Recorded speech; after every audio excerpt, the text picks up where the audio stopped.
This is the game Which One Doesn't Belong? The goal of this game is to describe different ways that one shape or object is not like the others.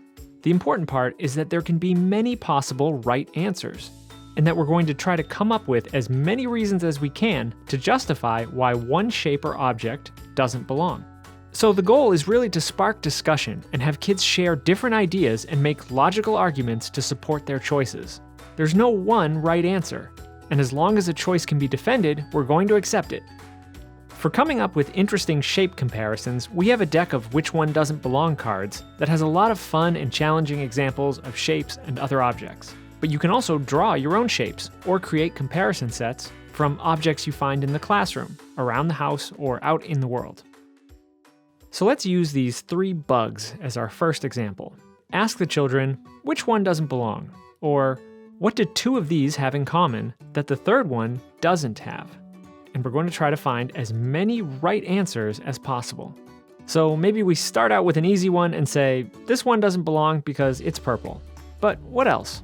We could say this one doesn't belong because it's just an outline, whereas these are colored in. Someone might say that this one is a spider, whereas these 2 are ants.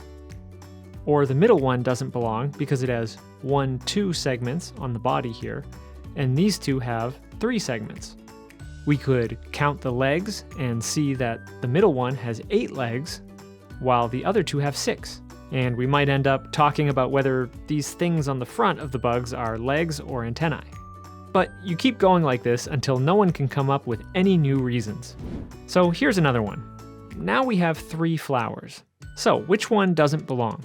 We could count the petals and decide that the one on the left doesn't belong because it has 6 petals, whereas the others have 5. Or that same one could not belong because the other 2 look like they have circles cut out of them.